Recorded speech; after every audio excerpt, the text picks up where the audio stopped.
And we're back. Obviously, Arsenal fans. I had to get an Arsenal man and an Arsenal person whose opinions I respect highly. Cecil, how you doing, my boy? I'm good, Congratulations as man. well. Thank you very much. I'm good, man. Mad.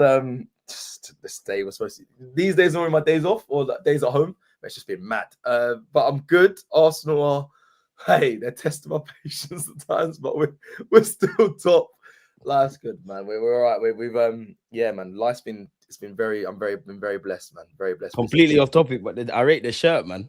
Come on, G. Yeah, man. This is the stand up, speak up. Yeah, man. That's wavy, man. I ain't seen that before. Yeah, this is a Grail piece actually. Thierry on the back. Swear. It's his birthday as well, so you were at the right time.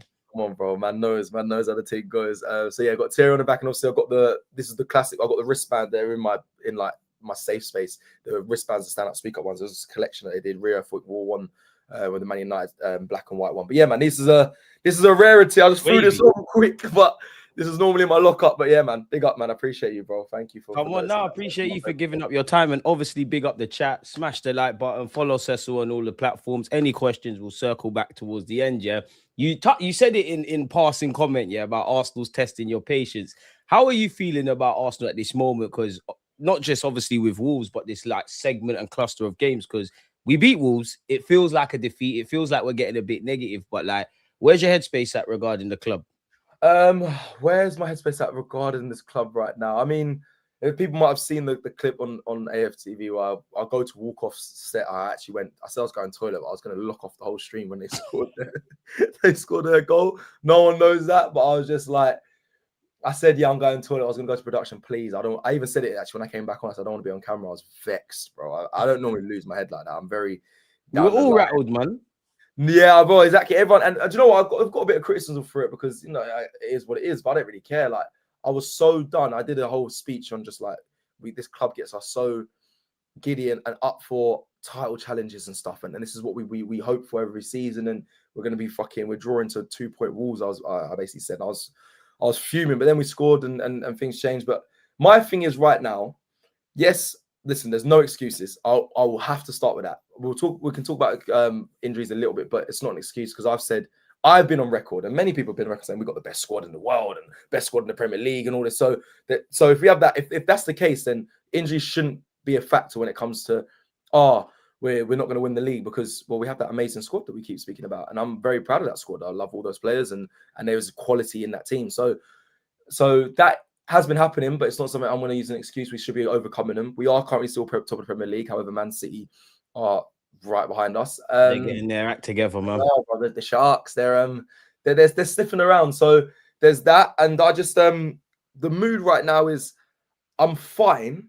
Everton's going to be a big test, and the reason why I say that is because you see me, yeah, I'm not a fan that goes, is this sustainable? I don't look at a performance and say we can't keep doing this because it's going to affect us. Because I'm a live in the moment fan. I kind of take game by game. However, that Wolves game has made me go, we won, so cool. You man can say that's fine. You can laugh and say, listen, you don't need to get over the top because we won.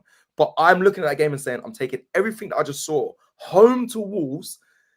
And if we drop points at Everton, I'm going to say all the signs were there against Wolves. So all these things that I'm not going to say negative fans, but fans that want to just get their point across and be proven right when they say this isn't sustainable and all this and look at this. So I'm like, I shoot them down and play the other side, and I think I'm quite sensible in the arguments. But now when they were doing it to me against Wolves, I was like, do you know what? You are right, but we don't know until ever. Maybe that was just a blip, that bad performance. I still think it's inexcusable because how Wolves, where they are on the table and whatnot, I still think the performance was ridiculously bad and it's annoyed me. But it doesn't mean anything if we go on and win our next couple games till the end of the year. However, if we drop points at Everton, I'll be vexed. So right now, I'm on a thin piece of ice with Arsenal. I'm just like, I'm happy we're top of the Champions League. We've been amazing. Our record in Champions League phenomenal. I don't think we've had a bad season. I don't think we've had a bad season to start. I think we've had a really good first half of the season. Well, good platform. Yeah, we've got a good to now kick on. And really, if I'm honest, this has been Arsenal of old. Like, it's been Arsenal of old. We've started seasons very well. We've obviously ended up finishing second. We're now in a position where we have a good squad. Yes, there's injuries. We have a very good squad. We're top of the league, top of both leagues, Champions League and Premier League. Now you just have to carry that. This is where the test comes. This is where we all Arsenal fans are locking in because this is where we get laughed at. This is where everyone's waiting for us to bottle or fall or topple off the top. So now this is where the test comes. And Wolves was like a little check to reality, like, yo, listen, you relax, yeah. You're not, you may I thought we were that. Just remember this, every team can be a problem in the Premier League. So I just think when we go to FCA, Hill Dickinson Stadium, it's a big one. I'm very much going to be looking at performance. If we drop points there, I'll be honest. There's going to be even meltdowns from me. I reckon there'll be meltdowns across our whole Arsenal fan base, but meltdowns from me. We don't win or lose it on the weekend. We don't win or lose the Premier League, but boy, Wolves was peak. Was peak. It's the performance, man. Like, obviously, granted, you have a couple of those in the season. As you said, we'll get onto it, but there's injuries, there's fatigue, there's all those things. Respectfully to Wolves, because my actual thought is I wanted us, because the manager said it, he wanted us to start like a house on fire, be aggressive. You look at Mikel Arteta's post-game comments, it's the first time in a while where he's basically said, we ain't defended well, we ain't attacked well, I'm not happy with this, I'm not happy with that. You could see the players' reactions, and I think that's the best thing, in it, really, in that, you know, there's a lot of football to be played. We did get the 3 points, but the players, the fans, the manager, none of us are kind of happy. I think we could have done better.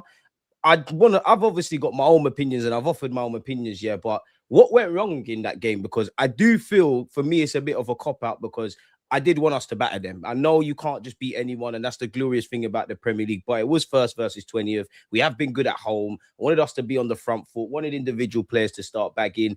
Football's decided in both ends, and obviously we won, but for that goal, we didn't defend well enough, second week in a row, and we didn't create. Like, it took an hour before we got a shot on target. So, like, for you, what actually went wrong against Wolves, bro? A few factors. Firstly, let us have them all, man. Yeah, before the game started, I predicted 2-0. Conservative score prediction. The reason why I said that is I see Arsenal, I watch them, I say we normally get a goal up and then we might get a second. Then we kind of, it's not that we sit back, but we just don't. We never got that killer instinct. We never go for the jugular. We don't do that. So I just thought 2-0. And I know, I know a lot of fans said 3, 4, 5s. I get it because it's Wolves, bottom league. I understand the thing behind it. I was like, it'd be 2-0. Ended up obviously being 2-1. And a lot tighter game than I expected. I thought it was going to be a 2-0 comfortable game. It was a 2-1 very uncomfortable game. I think factors were, again, yeah, there's a lot of fatigue, but I still can't use that too much. We have such a good squad as a reason.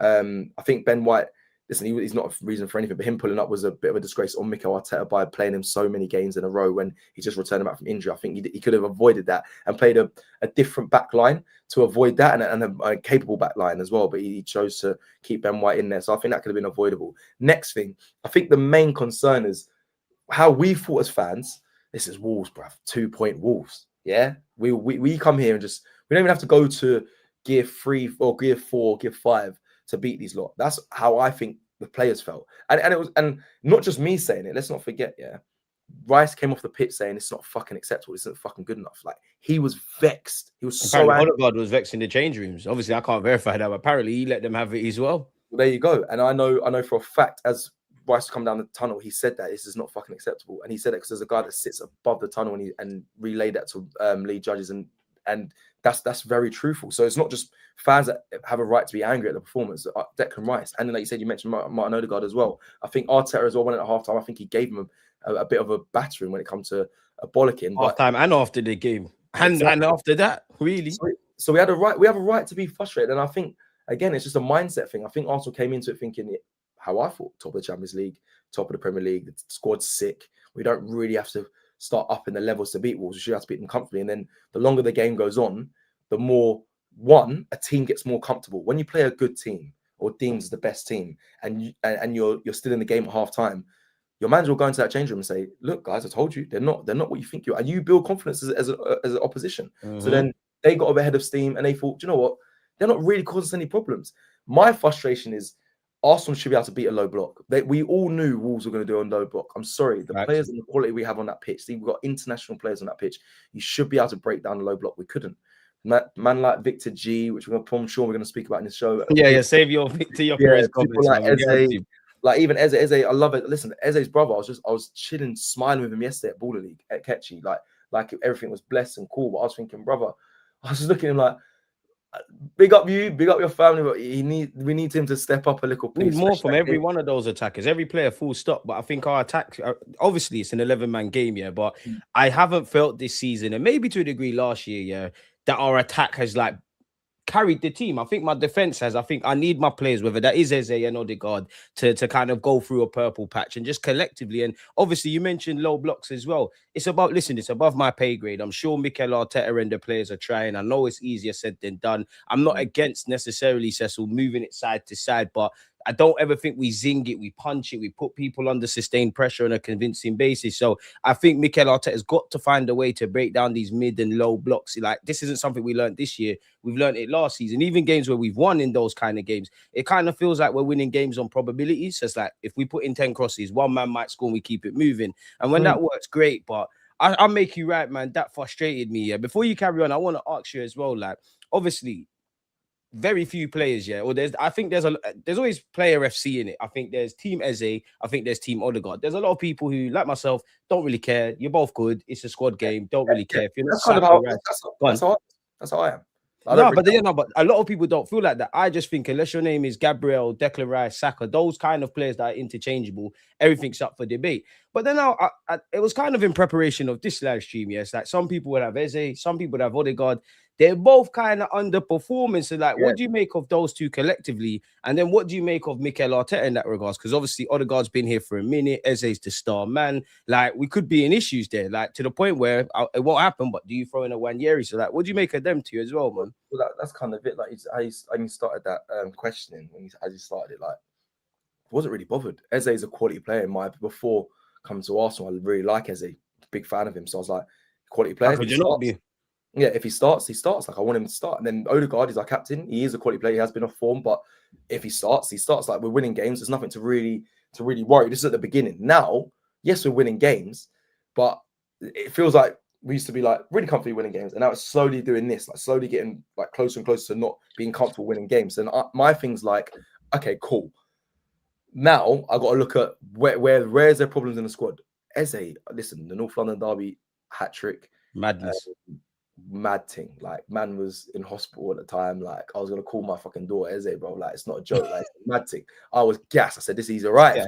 I had to argue with my missus about maybe a middle name Eze, and she was like, you're mad. And then now, and I look at him, I think, bro, like, you can't, you this big game, you turn up and become the star, and like people say, oh, you score a winner or whatever in that game, you become a cult hero. Cool, but I hear all that. However, now we need to win a league. It's all nicely nice for the first week or so. That week when you've beaten Tottenham, you can laugh at them. Now it's like, bro, love you, but I need to start performing. Like, you're actually. It's not even that you're like not in the game and then showing glimpses, like doing maybe a through pass. Yeah, that's cool. Yeah, but you're not even doing that. You literally. I haven't seen you need a bit more across 90 minutes. Across 90 minutes, 100%. And like, even with Odegaard, when Odegaard's bad, yeah.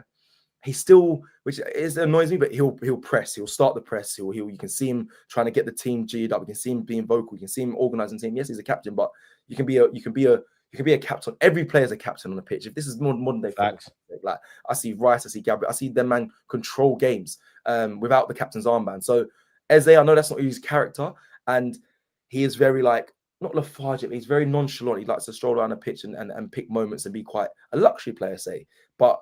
Bro, when things aren't going well, I need that other side to you. And if I'm honest, I haven't seen enough of it. I want him to do a bit more. I need him to perform a bit better in the upcoming games. Odegaard, same thing as well. When you get an opportunity, obviously he has come back with an injury and he hasn't been amazing. But I need to see levels between these two, because we keep getting angry at our creative players. They keep talking about Victor Gyökeres, which is fair. We're going to get to him at some point. But like, our creators aren't creating enough, in my opinion.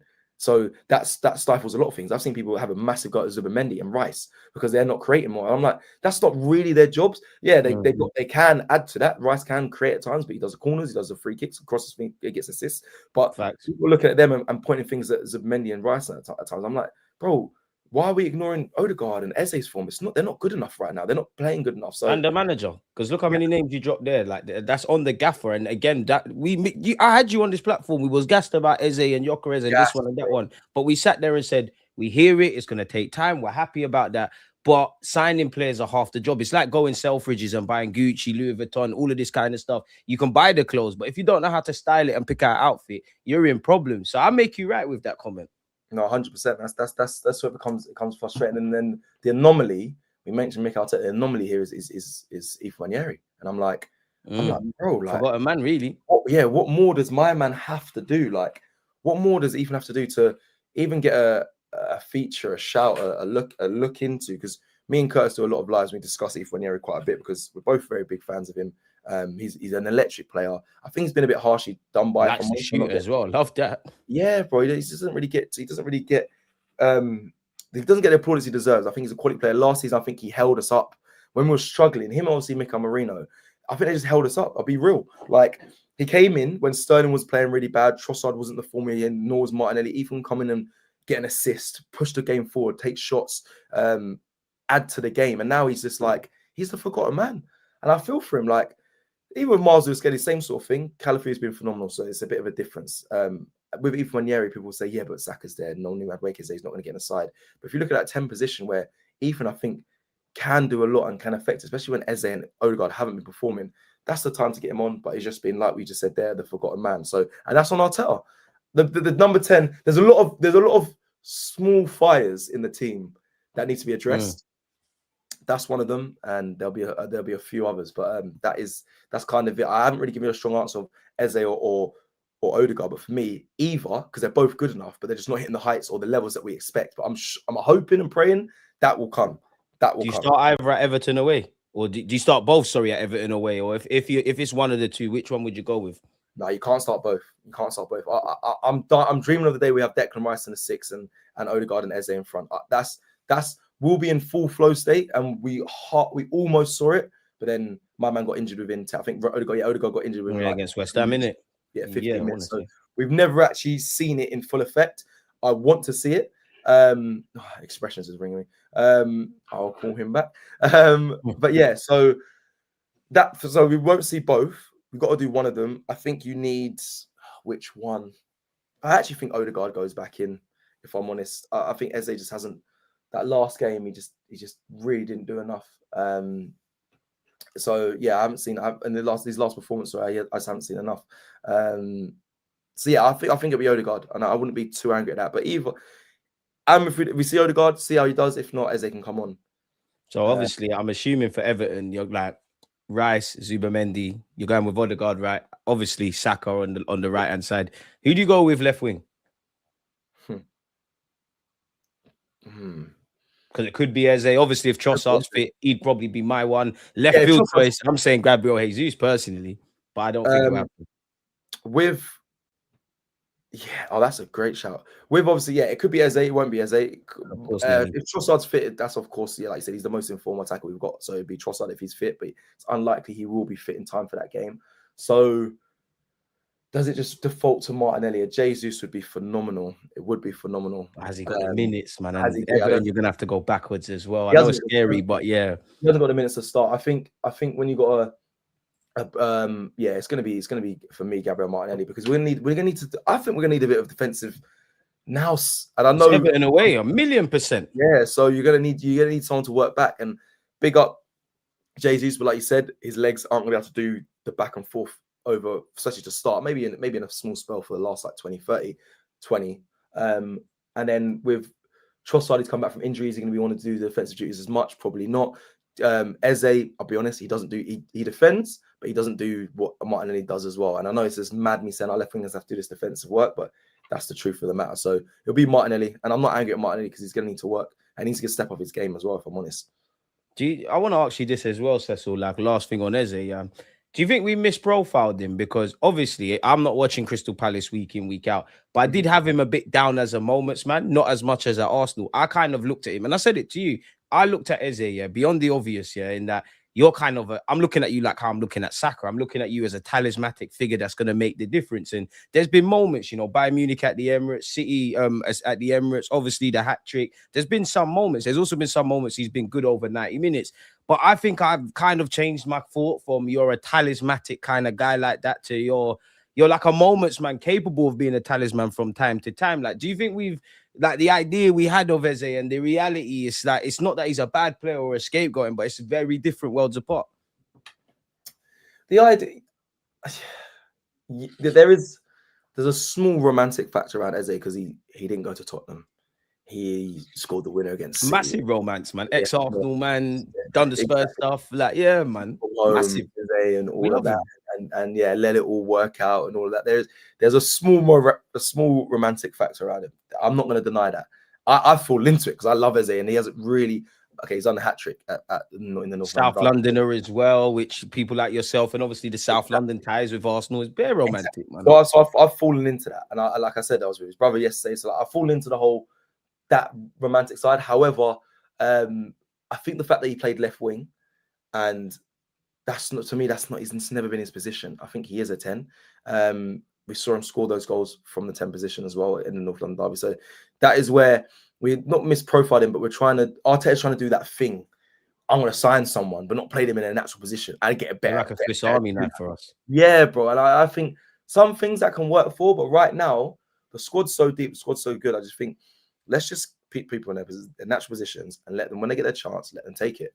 You don't have to change everyone. You don't have to do that. Listen, big up Rice. Rice was 6. He came and done 8. And he said, "I'm learning so much under Mikel Arteta. I've come here at Arsenal and I've never felt like I've had to learn so much." And he's doing that. But with other players, you don't need to do that with everyone, bro. You don't. If they don't work in that position, fair. Like Havertz came in as a midfielder, or Mikel Marino came as a midfielder, ended up being a striker. Havertz came in as a midfielder, ended up being a striker. Like that's because they weren't working in a natural position. But to be fair, Mikel Marino can play in the midfield, but we had to. That was all because of obviously injuries. We had to put him up front. Yeah, exactly. Needs a must. But with Eze, I just think we done well to get these players, because I don't know if we needed all these players, but I want him at Arsenal. We just have to find the right time to, we need to find the right way to use him, which in my opinion is in the 10. So Arteta, that's on you. Playing where you need to get a tune back out of him. He clearly has a quality. He's a quality player. There's no doubt about it. We know that. We've seen it. We understand it. But that comment says Eze's living off the hat trick. He is right now. And no one's really talking about him. They were talking about, do you know what? You're right, because the hat trick, I remember just before we played North London derby, and then around that kind of period, everyone's like, "Oh, Eze's a left winger. This is why you need Odegaard, blah, blah, blah." Obviously, when you don't do what you do in the North London derby, it kind of allows you. Does it concern you then? Like, because for me, I don't want to be that guy, and I still think we're on course for a good season. I think for the life of me, I can't find the comment yet, but somebody, I think it was Andy, basically said, "We're having a good season. There's some warning signs. We need to heed those warnings, basically, and keep it moving." But does it concern you that like none of the new signings, attacking signings are banging? It kind of feels like last season, and that it's kind of Saka and Inshallah at this moment. Obviously, we've got more players, but still injuries, and every week we're playing now, there's a next injury. Is it starting to feel last season-y deja vu in that regards for you? And how much does that worry you? Or is it like a new Arsenal kind of side? That's a great question. I think that my outburst against Wolves was that feeling. It was the here we go again. I've been here before. Yeah. That was kind of the moment. I was just like, raw, like I'm all this hype and belief to get them to come back and do the same thing for the 4th year in a row, or 4th season in a row. That is PTSD. I don't know what that comment was, what you said, but I think he's spot on. I think it's like there's signs there, there's warning signs. We have to be aware of them. We have to talk about them. I think we have to discuss them, because as fans, we have a duty of care on the club to say, listen, we're aware of what could go wrong. Remember, the players have gone through it in trying to win the league, but we've also gone through it as well. Like we've lived every game, every week, so we understand it as well. So for us as fans, we kind of got to speak about these small fires, like I mentioned, these small fires. And you can't act like everything's amazing. Like in the same way, you can't act like everything's bad. When we lose, we have to talk about the standards. And for the Arsenal fans that want to bury their heads in the sand, do you honestly think, based on what you've seen and heard from the reactions, that Mikel Arteta and these players are not vexed? You can trust whatever process you want or not, but you can trust any process. You can trust the team. You can trust the players. You can trust the fact that we're getting over the line. And I trust these players to win one of the 4 trophies. But I always say, trust the team, audit the team. I'm going to audit it. When we do great, Spurs at home, nothing but plaudits. When we've won a game and look shaky, you have to ask questions. And of course, injuries, fatigue. Like towards the end of the Aston Villa game, we looked knackered. And you know what, Cecil? Completely off topic, yeah. And obviously there's injuries and all that kind of crap. But once you get into the pitch and it's 90 minutes, yeah, I do feel Mikel Arteta has to shoulder some blame, but I feel like our game management, when to kind of go gun ho, when to see out leads. You know, again, you saw the way we creep back at Wolves. You saw the way we conceded against Aston Villa. And Mikel Arteta in the last 2 weeks, obviously he has to take responsibility, but it's almost like he's sending indirect messages like, why are you players sitting back and dropping deeper and deeper? Like, we never told you to do that. Or is that the players? I don't know. Like, we need to kind of go back to basics in that regards. Yeah. No, it's so a small, again, I got something. It's a small flex, but Ian Wright yesterday was with him chatting again at Ball League chatting, and he was saying like, even the Victor Gyökeres situation, he was like, those games at Wolves, like back in the day when he was playing those teams, like I think Leicester was his first game, and he was like, you got to bang goals early. You got to bang them goals early, man. Floodgates. Leicester, Southampton, these lesser teams, you've got to show the league what you're about, and also build your confidence by getting goals against these teams. I know it's a slightly off topic, but it's it aligns with the question of like, why are we not going for people early? Like first half for Arsenal has been a problem recently. The first half we haven't been good in many first halves against teams. That is an issue.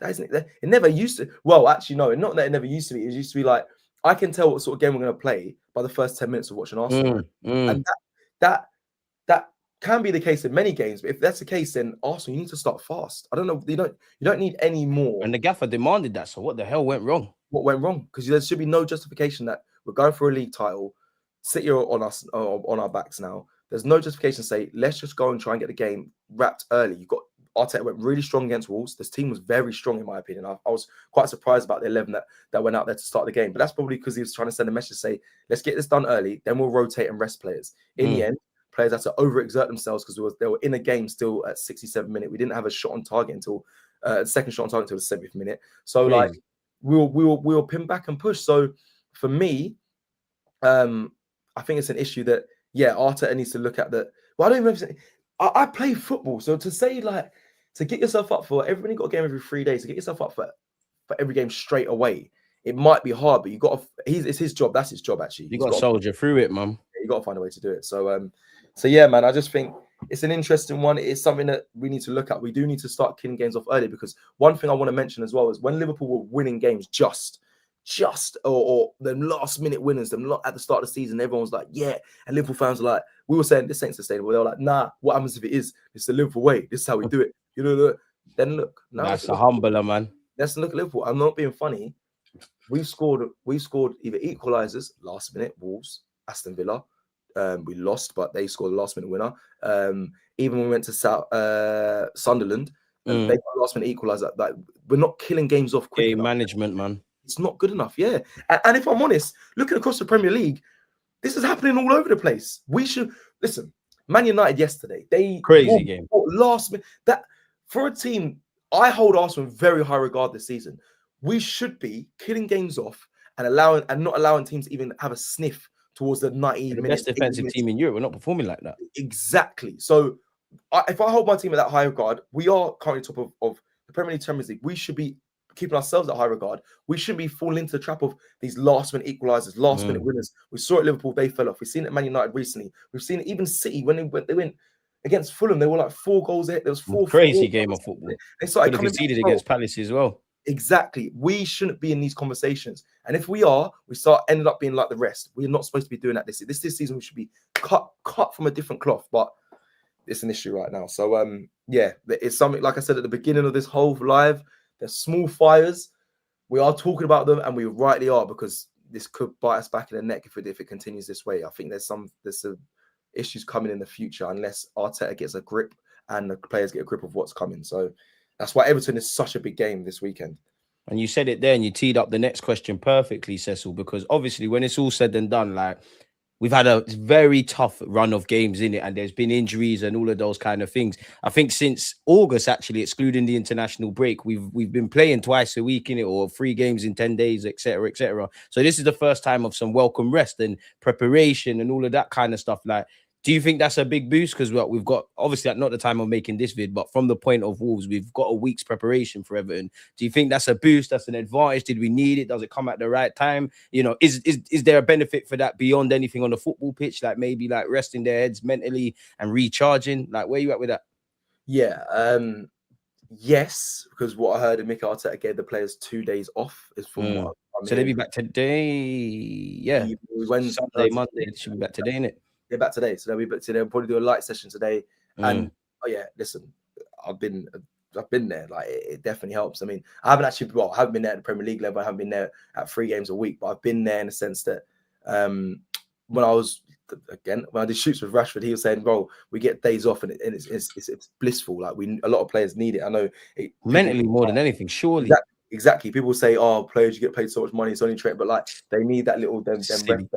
Yeah. So I think for the team, it's definitely big, and also the fact that players are coming back from injury. Let's not forget that. So these rest days where their brain can switch off and just be relaxed with their families or whatnot, especially in this period as well. It's this Christmas period where these little small endorphins, it's crazy, but these little things being with family around this period, bro, it all helps to get the team back. So I think all about togetherness and all them kind of things. I know people laugh at Mikel Arteta for like, the speakers at Anfield and all of this, but all of these football managers are doing things like that. Anyone that has a business or a team is going to do those kind of things. But you need to, like you said, you need to have an insight like yourself where you know about football. You need to know about sports psychology and all of those kind of things. The one thing I would say for me is the biggest thing is I'm kind of cutting an excuse where I don't believe it, because obviously I've been saying creativity, low blocks, all of that was stuff last season. We should have known what we're doing, innit? But I think, we haven't had that long to train. Like we're not training, innit? Like we're probably not working on things and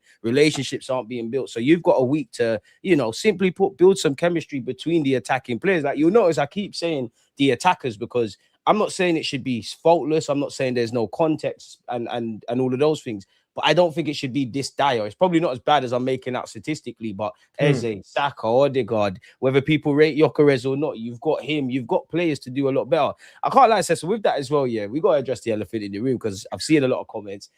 You talk to me about Gyökeres, man, like the good, the bad, and the ugly. Is it all his fault? Is it Arteta? Like, where are you at? Do you think he's actually bordering on being scapegoated now? Like, leave no stone unturned, man. Like, everything Gyökeres, man. Okay. Right, so let me just first start. I'm doing a live about this at 4 p.m. today with Curtis. Make sure you're there as well. So please make sure you on AFTV, I assume. On AFTV, we're doing a live, about Gyökeres, and the striker situation.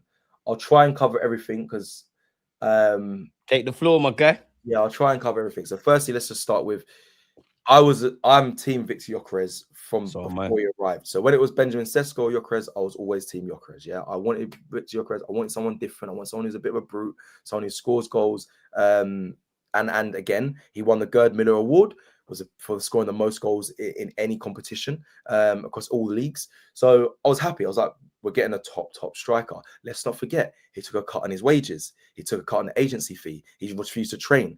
He had the right mentality. He wanted to be at Arsenal, and he would sacrifice. Never had preseason as well. He never had a preseason. So all these things, I was like, okay, look, my man is here for the cause. Nice, we're doing well. We've missed out. All our fans said the same thing. We've all wanted a striker. That was be the final piece of the puzzle. So I was there. That was my view. So when he came, I was excited. I'll be honest. Didn't have a preseason. Watched him preseason on tour. Did watch the open training when he was doing shooting. Can finish, but only has a trademark kind of like strike through the ball. Fine. I want a bit of a different goal category, be able to open up your foot, different types of goals, different types of shots. His one is basically a full strike through the ball. Mikel Marino has a bit more versatility when it comes to shooting. So I was like, okay, that's interesting. But you know what? He's got a good goal record.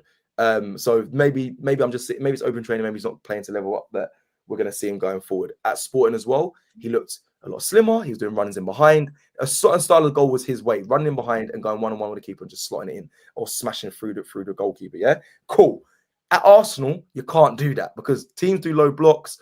You don't get that much space to run in behind. And even when you do, it's for some reason, this Arsenal team, I haven't seen him do it. It's Martinelli. It's like space for Martinelli, which is, okay, it's fine, but we've got you here for goals. Now let's get to the criticisms, yeah? For me... Anticipation, speed of thought, too nice. Be a bit more demanding.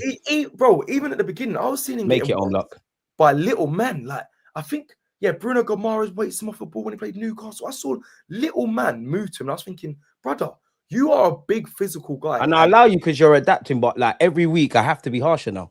That's it. And I look at Victor Gyökeres week in, week out. At every game, I look at different things. So firstly, it was strength.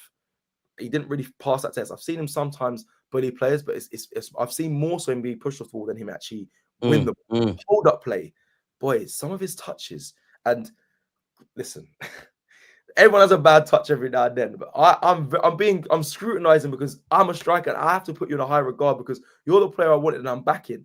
He's not an Arsenal striker, innit? Like the first touch, and that's horrible. But that's why I was on him, because it's so ugly. It's beautiful. Like you could be a brute. Like obviously Haaland and Mateta are better than him, but they're not the most technical man in their side. They just use the 1-2 limitations they've got and keep it moving. And for me, Cecil, sorry to cut you, it's the anticipation. I understand, you made some great points around adapting and things like that. And I understand your rhythm kind of got dispelled because you got injured and whatnot, yeah. But the anticipation, the ruthlessness, the savagery to want to get in behind. Like there was a moment Saka delivered the ball. He did get there, but he was too late. Nice. I don't know if in the Portuguese league, things happen slower, but these are the things. There's probably an element of like his confidence as well. But I need him to make his own luck as well, man. Like I've seen worse players thrive in the Premier League. I'm still team Gyökeres, but for me, bro, it's looking like a squad player thing. But go on, man. You're the guest, man. I cut you in. I'm with you, Deluded. So I'm still team Gyökeres. I'm not giving up on him. But let me give you these are some things that what I was going to give away in the live at 4 p.m. is the information that I don't think many people are speaking about. So as a striker, as a top striker, top striker is actually very key. You have to have an air of arrogance, arrogance. Some will say confidence. That's fine. I don't mind. Sure he's got it, but you're not displaying it.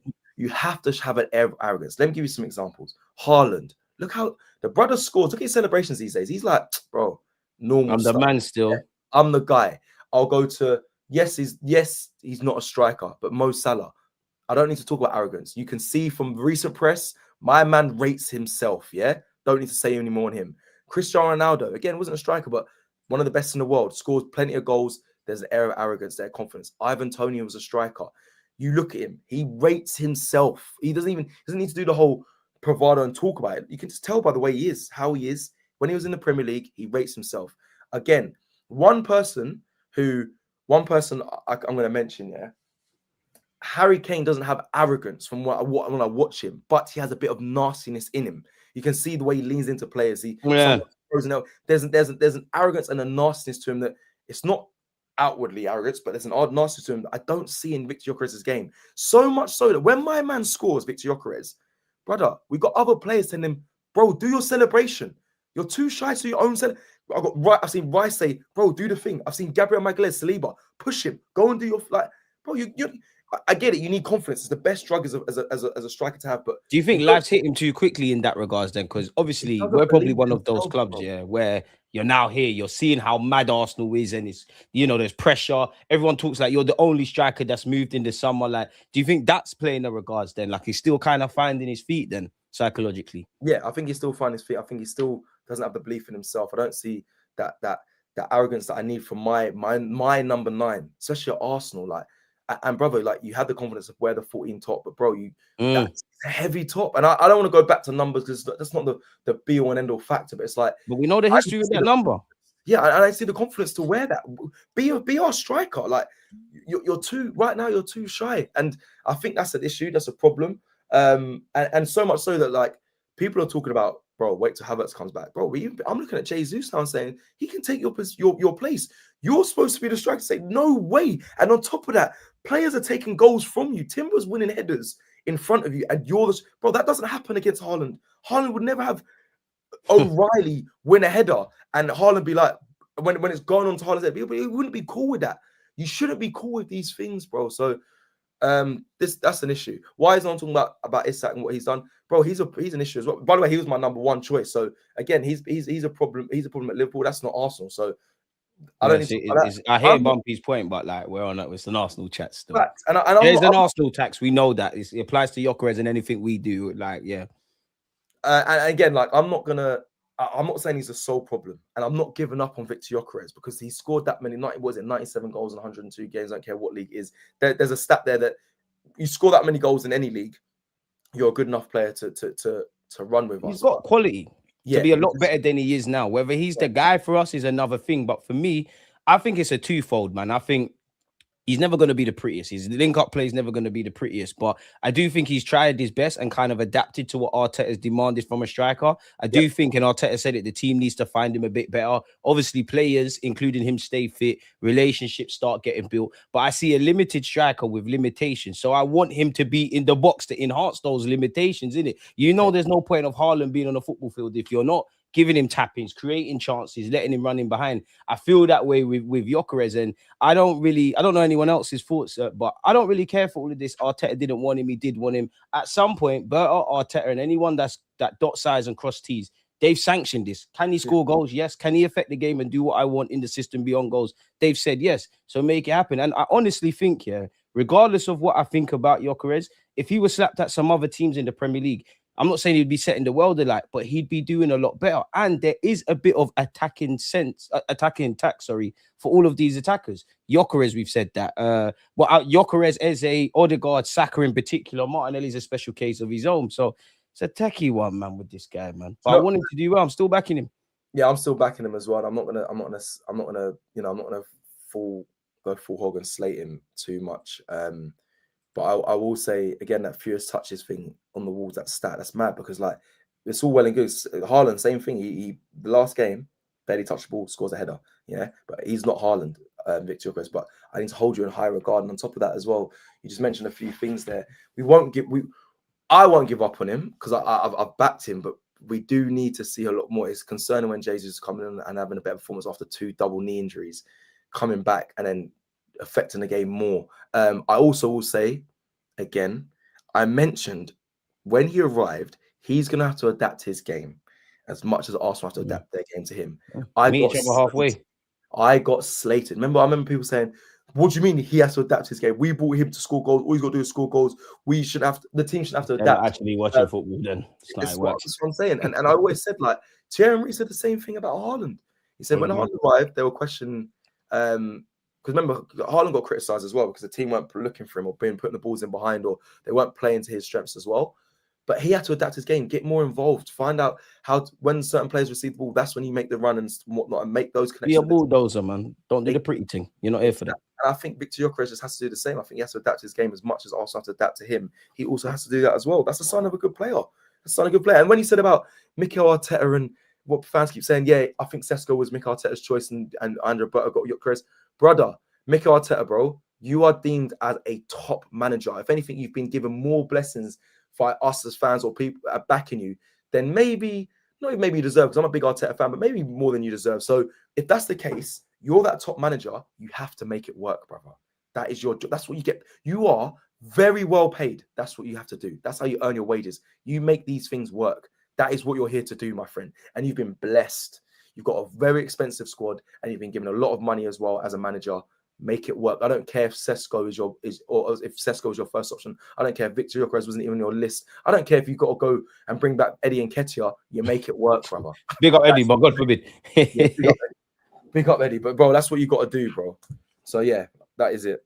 That is it. Yeah. And that's the weird one. Like for me, I like Gyökeres. Like even if it don't work out, I think you could be a tool in our Arsenal, if that makes sense. I do like the fact that I don't really want to praise you for this because everybody's got to do it, but you do occupy centre halves. You do tire them out. You do bring other players into game. In terms of managing game states, one thing I've clocked, I think it happened against Wolves. It definitely happened before he got injured against Burnley, or better yet, the second half against Burnley away. When he comes off, teams start going deeper. So I do like you for that, but I want it to be better than that. Right now, I just see you as a tool. I see us with 4 strikers. You're all good players, but there's no one I put my hat on for 30, 38 games. And I know it's easier said than done, but that's the territory I wanted to move in Arsenal. Like I look at Gabriel Jesus. I big up Jesus for returning, but I think fans got short memories because they were onto him. Now he's the bee's knees. But you've got Jesus, you've got Kai, you got Marino, and you've got Gyökeres.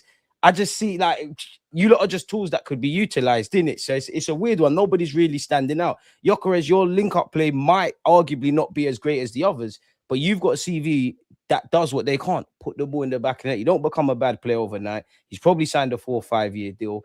and yeah, just make it happen. The only issue is you are 27. It kind of does need to bang. Like it really does. It's not like a Sesko where we might be able to flog him or anything like that. I believe in him though. I can't lie though. Do you think he's being scapegoated? Because I do genuinely believe he can be criticized. No one's above praise or criticism. But I think the fallout in the Wolves game, you'd think he's the only player playing. Our players are not creating. Like, there's also another statistic. For the life of me, I ain't got it to hand. But I think Saka, Timber, and literally two other men, they have found Gyökeres once in the first half. So that's on the players to do more. That's on going back to what you said about breaking down low blocks. But do you think he's crossed into that territory of being scapegoated? Yeah, a little bit of like with all those tabs you got open, mad that you got mad thing, man. Like, it's crazy. I was thinking, there's a method to the madness, man. I hear it. I scapegoated. I don't know. Yeah, I haven't been so online to see that if people are actually. I see rival fans saying he runs like a body. I ain't even talking about the rival. I just think Arsenal fans on YouTube, the media houses. I haven't been across the universe of Arsenal too much to see how much hate he's getting. I know people are talking about him, but I actually think conversations are right to be had about him. However, I will caveat it by saying we didn't pay over the odds for Victor Gyökeres, in my opinion. So it's not like they would make you believe we are the way they speak about him. Like we spent 100 million quid. Exactly. Well, that's when that guy brought up Isak. I think like we shouldn't be going to. That's why I said I don't think we should be going too harsh on my man. Like let's not forget, like. I'm not going to bring it to. Well, I'll say Kai Havertz 65 million. He was on 275 grand a week. Yeah, so that when those conversations were being had about him not being the that sort of player for that money, I get it because we're paying so much money for him, and that's why he got heavily scrutinized. For Gyökeres, I don't think we're overpaying the odds. So you can scrutinize him and how he plays and how he can improve. But I don't think we should be going making him this. He's the reason why we're in this. This is the reason why things aren't working because of him.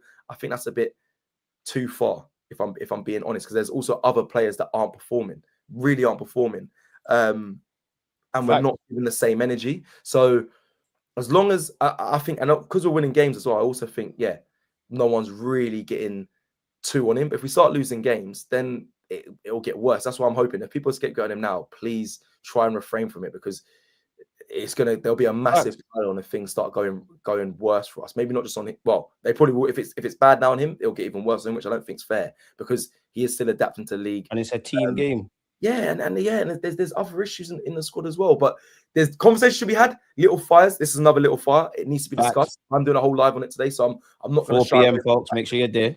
Facts. I'm not going to shy away from the fact that the conversation should be being had about him, but there's no way he is the main issue in Arsenal right now. That Wolves game, I'm not putting. And we had these attacking issues last season as well. Like the Wolves games, everything. We didn't create enough. We didn't defend well. The only things we did is obviously get the 3 points. It's one of our worst performances of the season. And the one thing I would say to Gyökeres, whether he becomes good but not quite great, strikers are weird, innit? Like they're weird little. They're probably the weirdest players on a pitch in that they score 3 games in a row. They feel like Superman. They ain't scored 3 games in a row. They feel rubbish. And as much as I actually think Gyökeres will be okay.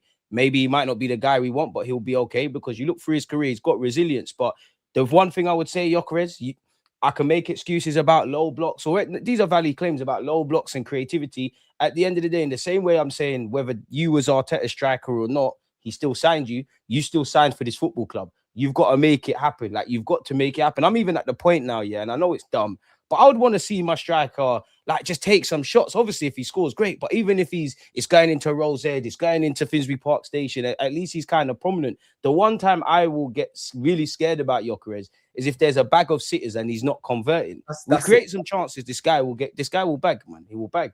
That's it. Because we haven't really seen that yet. We haven't seen him miss like open, clear-cut chances. Exactly.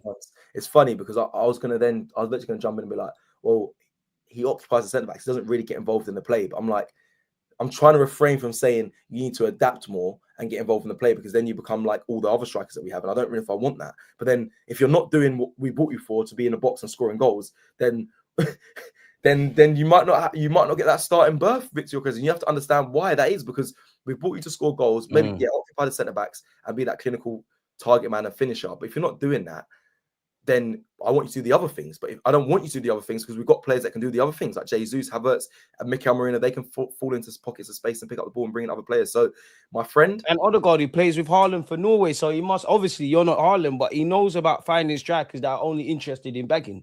Facts. So you got... And Eze as well. So you got to go and build that relationship with Odegaard and find that solution. And look, you quickly, sorry, pick up your chat. Bloody hell, your mods are sick, bruv.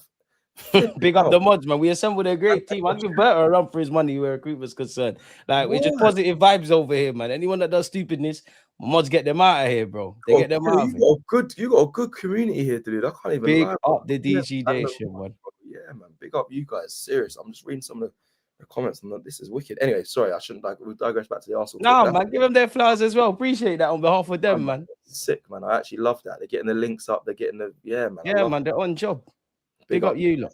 Good community, man. And also, sorry. Go on. Deluded. Big up you, bro. Flip ITV, the World Cup live draw, man. So you make me shy, man. Appreciate it. I know I messaged you privately. I was supposed to at the start of the show, but no, man. I'm very honestly, it brought a big smile to my face. Obviously, I see you on LinkedIn. I see what you're doing at TalkSport as well. It's massive. But do you see me cry, mate? No, but when I see people in the space, because everyone can eat, everyone has a right to have we're all fans and we're all breaking down this media space. I love to see it, bro. Chisel by chisel. Man. No, serious, man. I got a lot of time, and that is a huge job that ITV the World Cup draw, man. So big up. If I'm honest, what appreciate. No, but it's amazing to see. All that things add to your history, your legacy as well, man. Going forward, you're gonna look back on things like that. Big up, man. No, I had to. Man, you're making us teary here, man. Football's almost irrelevant now. You're praising our chat and you're giving me flowers. Appreciate you, Cecil, man. It's deserved. Massively. Let me ask you as well, yeah. I don't want to forget this, yeah. This is so completely off topic, yeah.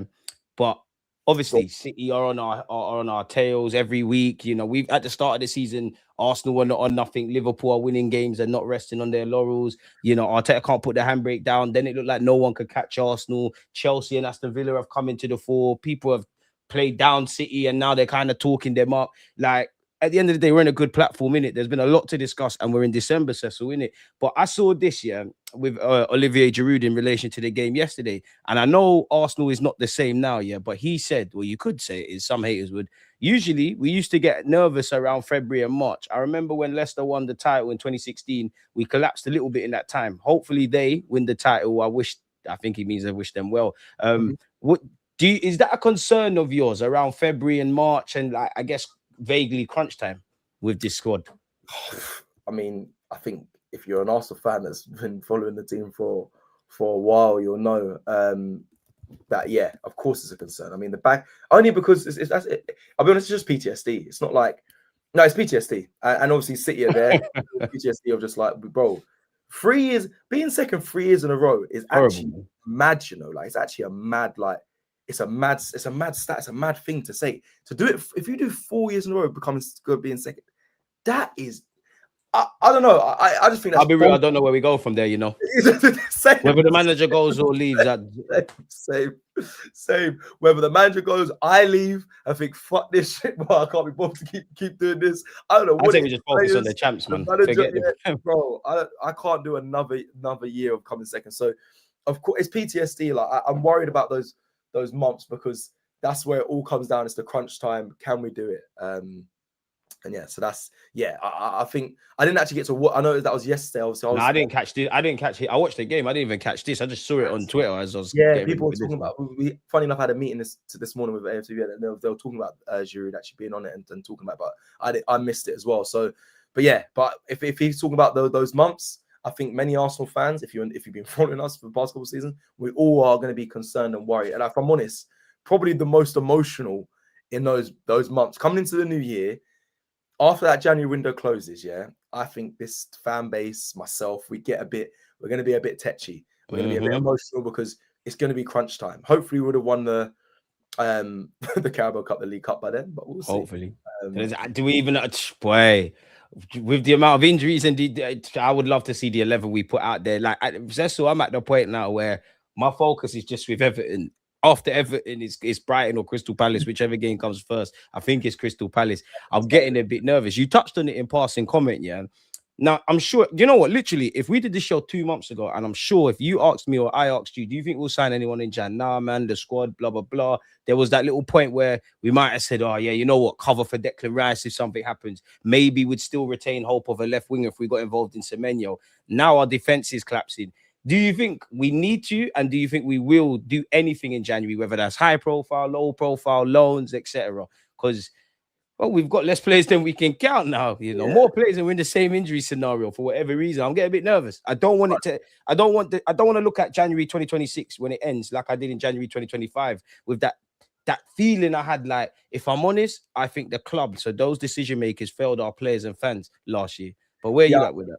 I think it's funny. I thought I haven't been on this for quite a while, but I've actually asked other Arsenal fans this: do we need anything in January, and will we do anything? I thought I didn't do it on here, but I did it on another platform. But I don't think Arsenal sign any more players. If I'm being completely honest, do we want and need more players? I think we might. People floated around the idea of another striker. That's crazy to me, but sometimes. No, there's not really one that pops to mind. So, but people have floated around the idea of another striker because Victor Gyökeres isn't working, which is, I suppose, Havertz returning, Jesus there. I don't know. Jesus might play a bigger part than we've all initially thought in the back end of the season.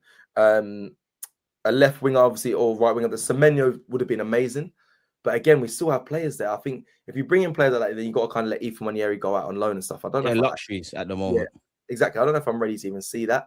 I don't think we need any more defenders. I think we actually are stacked and dealing with. You reckon with Ben White now out till whenever, Mascara's out, flipping Timber, God forbid, but we're having to wrap him in cotton wool. Yeah, Magalhaes is out. You reckon we're cool? I know all it takes is a bit more positive diagnosis, but defensively, I'm scared, man. Like, I like all my defenders, but I think we miss Magalhaes in terms of how we manage all of the game states because we're conceding some cheap goals. And I don't even think it's an ability thing, bro. You play Sunday League, you've played football. Someone just needs to govern. Yo, we're stepping. No, we're doing this. It feels like the blind leading the blind. Like, I feel the last 2 weeks, we've kind of conceded the same identical goal. I think we got to sign a defender. Ideally, who? Because the level of Gabriel Magalhaes, the level of that defender is hard to replace. Like, I remember Chelsea fans were saying we've got all the best defenders in the league. Who else said no? No, there was a pundit that said that we have all the best centre backs, like all of them. So, like, find me another Timber, like with half the ability, man, like a Swiss Army knife, man. Like, you know what? He would have been perfect, but he's obviously injured. And when he's gone to Ajax, Tomiyasu kind of profile, like you can cross that whole thing. I was just about to mention that we got rid of Tomiyasu, basically terminated his contract, and he's gone to Ajax. He would have been injured as well, man. And obviously White's gone. Yeah, actually, to be fair, but yeah, actually, that's a good point. His injury record had killed us, but I don't know. I think it's tough, isn't it? It's tough because I'm gonna stick with. I don't think we need another defender because I can't think of someone who would match that profile, who's got the quality of a Gabriel Magalhaes or can step in. Like, I think Nkapé was a great find. I think Mascara is a great find that people slept on. Another one injured, blood. It's mad, bro. Wait, what's this? What, Ben White's this is well, Nkapé. Yeah, he's done, man. They're even saying he's out until mid-January. Yeah, so. I know. It's ridiculous. And when we go into midfield, I mean, I think we need one, so I'm scared, you know. Say that again. I think we need a midfielder. I'm scared. Like, I know you can't go and find a Declan Rice, but in terms of the legs, I think if Rice gets injured, if you can get a Morgan Rogers sort of player or whatnot, great. Yeah, I mean, if we can find 100 million, do that. But I just think if Rice goes, we're fucked. Like, we still got to fight. I'm not going to do the doom and gloom thing, but I do think that's major honors over if you lose Rice. So a centre mid for me is vital, man. Vital, bro.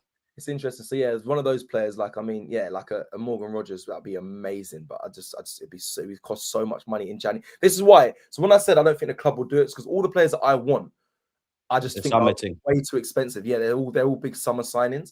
And then if you go to the front line, like we look at left wing, there's always a problem there. But then you say Trossard's been our best attacker this season, so you don't really need to. Well, if I was the club, they're going to say, mate, the left wing's all right. Striker situation. We're stacked there, but they're just not performing. And then right wing, Arsenal wouldn't want to upset the Saka position. You got Madueke there. You got Dowman. Obviously, I don't think he'll play there, but Wanyeri not really need a right winger unless there's some Yamao or Elise available in some unrealistic world. It's going to be in January. It's an opportunity. If there's an opportunity that arises that makes sense, like when Edu was here, that's what they'll do. I don't think they'll be.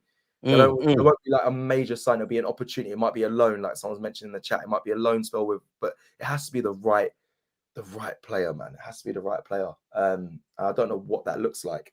I was speaking to Rashford's brother about returning back to the Premier League. He said he's happy in Barcelona and whatnot. I said, listen, he needs to stay away from the Prem, Cecil. Stay away. Go live your life over there. I'm rooting for you. So his brother said, I don't think the Prem's the right move for him right now, but the level that he needs to be at needs to be the top level. So it needs to be, it's funny, he says he needs to be at a Prem quality side, a top Prem quality side. But right now Barcelona is a massive club and he has to be that sort of level. So if it's got to be a Bayern, a Barca, a Real Madrid, or a top Premier League club. So yeah, he could go Italy and score bare goals. You know, the Italian league's a bit fraudulent. It is. But I think the profile of, I think his family, who obviously kind of manage him, don't think the Italian leagues get enough respect when it comes to like international. So if we were looking to play for England and stuff, like he needs to be amongst those big clubs, because that's how their family regard him. That's how they kind of look at other fans might disagree that he's that level of ability, but listen, I've been working with Rashford for many years. I think he's an incredible player. So yeah, but again, I digress. I went on a tangent there, but for me, I don't think we're doing any business. This is why you're here to talk what you want to talk about, my boy. Yeah, man. I don't think we're doing any business in January. I just think I'd love to see more signings because why not? It's like Christmas. I'd love to see more signings, and I think with the injuries, there is a case that we might need to make some signings, but I just don't see the club doing it. Do you think Ranieri goes on loan in January? And before I forget, are you shocked that Odegaard ain't played more? Like we all knew you was a backup kind of guy. No disrespect to Odegaard, but he's been even more on the peripheral, if that makes sense. Great, interesting one. He's because I am, and you know what, yeah, Cecil. Like when you spoke about Gyökeres and adapting, I thought it's gonna sound dumb, but I thought of Odegaard because I do think Odegaard, he obviously had an injury and minutes adjusted and stuff. But I think when Odegaard signed for us, in the moments I saw, I think he was still in wow mode. Like, I'm at Arsenal now. There's pressure. Not that he's scared, but there's bare pressure. There's all of these kind of things. I think Mikel Merino had it. So I think Odegaard, I need to see a bit more personality. But I think he should be getting a little bit more minutes, a tiny bit. Yeah. But where you at with it? The only thing that my hot take for the season before it started was that Odegaard was going to start the first initial games over Zubimendi. Yeah, because I said because he was coming from a Premier League team, he was a captain, he knew the ground, he knew that the landscape of the Premier League. My hot take was Arteta was going to trust in him more, and he seemed like an Arteta player. And Zubimendi is obviously Spanish or not, but I thought Zubimendi might take a bit of time to adjust. So the smart thing was going to start Odegaard and integrate Zubimendi slowly into the side. However, that never happened. But then Odegaard he just disappeared. He just was like you said, he had a small injury, but then he just disappeared and slowly being put back into the side. And when he came back into the side, he played centre back. He played pretty well in centre back because he might get a run there as well. To be fair, with the way it's going, that might be it. That might be it. Those players that come from that ilk of like I'm a captain, experience, they kind of become the utility player. James Milner's a prime example of things like that. So I just think I think he might become that. Should he have had more minutes? I'll be honest, my attention never went to him because I've been arguing Ethan needs more minutes, Marzo Skelly needs more minutes. I've been lost in them kind of player. We have. Yeah, I ain't even looked at Odegaard, but maybe you make a good point. He has quality. He should be playing a little bit more. But my attention has not even been nowhere near him. Like I said, it's been Marzo Skelly and Ethan Ranieri because I really care about Marzo Skelly making that World Cup squad. I really think trust me. O'Reilly's doing bloody brilliant. It's going to be a tough ask wrestling that first spot back, but I need him on the plane, man. I need him, Madueke, Eze, Saka, Rice. I would love White as well. I want them all on the plane. That would be incredible. It would be incredible. And because I just love my dream. I have a small dream. Arsenal to win the league and England to win the World Cup. It's a big dream. It's a small dream that just if the tiny dream still could just align. Oh, summer would be an unforgettable year. It would be an unforgettable. So yeah, just for me. I mean, listen, that's a big ask, but. And with that, I need those players in there. Marzo Skelly's, like you said, the Noni Madueke, Saka's, Rice's of this world. So yeah, but yeah, man, Odegaard. Sorry, I haven't got a strong answer, but haven't really been thinking about that. That it kind of just took me by surprise. That question. He should get. I think he will because the squad's big. But this can't take you by surprise, yeah. Like apparently Kai Havertz, we have heard he's returning in December, but apparently he's planning on returning in December. How big of a boost do you think that is? And like when he is fit and ready and up and running, do you think he's first choice after Gyökeres? I've never been a big Kai Havertz fan. I think I've made that very clear on the show before. Right now, we're in need of some sort of something clicking up front. So if he comes in and proves off the back of his injury that, do you remember when they was showing like AI or edited videos of him getting really tonk and that, like, and big? Obviously it wasn't, it was all false. But if he's come back and he's improved his game and he can be that striker, bro, all you got to do to sway me is just do your job, bro. Just do your job. Play well in this Arsenal team and score goals. Like, if you do that over Victor Gyökeres, then fair. But I'm not a fan screaming for Kai Havertz to return. I'm not the one saying just make the best man win type of thing. That's it. You, man, when you're all back, whoever plays the best plays. That should be that's my mantra. That's how I see it. That'll be my argument. I don't want to do the whole Mikel Arteta thing. But for this game, we need this striker. This game, forget all that. Whoever's in form, whoever's playing the best, strikers' best drug is confidence. Whoever's on confidence, whoever's on form, play them. That's it. Whoever's doing the job, because as much as I want everybody to play, everybody to get a game, rotation, but no rotation, I can't lie. We need to win the Prem. So there is a degree of 3 points comes first, all the individual stuff second. If you do your job, you've got nothing to worry about. You know, Calafiori, I wouldn't say he was worried about Miles Lewis-Skelly, but he took his chance. So Miles Lewis-Skelly's almost irrelevant there. Ben White has quality right back, became irrelevant to Timber because he's taking his opportunities. Mascara, unfortunately, had he have stayed fit, I'm exaggerating, might have been bad news for one of the centre halves, or maybe even something else. So it's pressure for places, man. Like, just make sure the manager can't leave you out, really. So Arsenal fans, in conclusion, yeah, the last question I'm going to ask Cecil was actually something in the title, man. Is it too early for us to panic? If people were panicking. Panicking too early. There's fans panicking. There's definitely panicking, bro. There's fans panicking. Let's make that very clear. I'm across the diaspora of us fans. There's fans panicking. For me, so for my personal take, I mean, you saw a glimpse of me panicking at Wolves.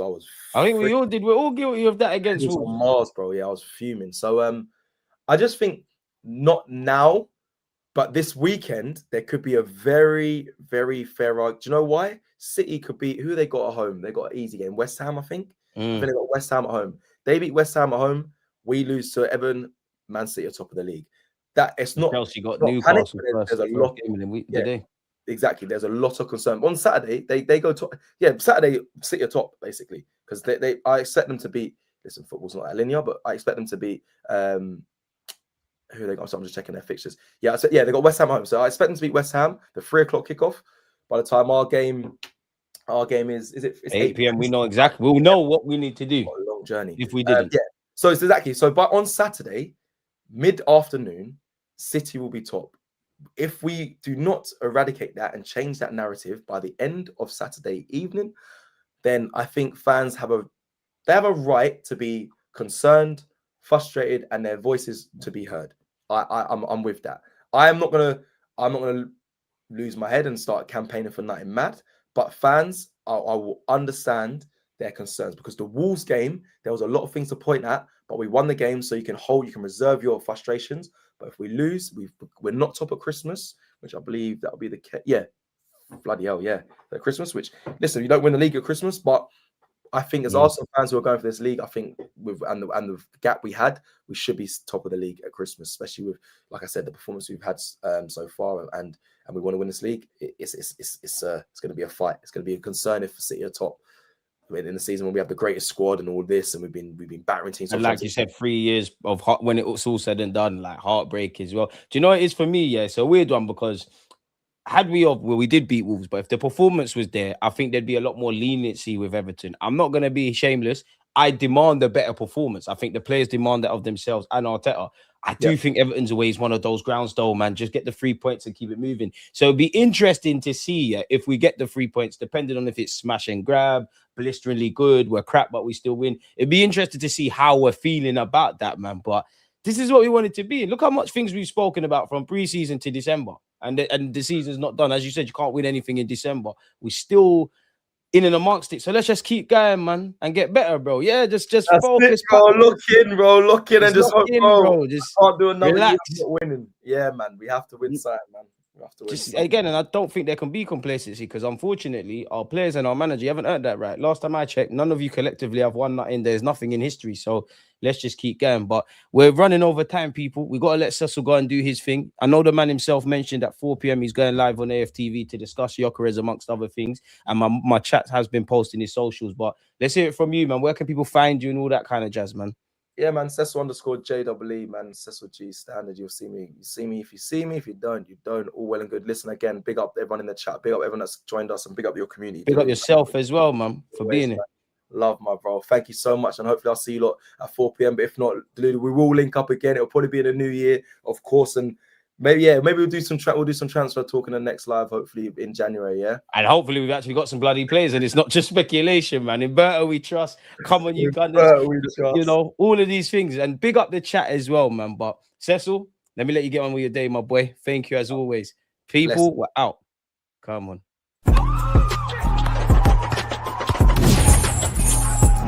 Hey, mods, I know Cecil was nice to you lot.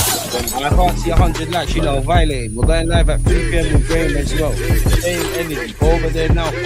One. The process. Respect. All of you lot are getting the most.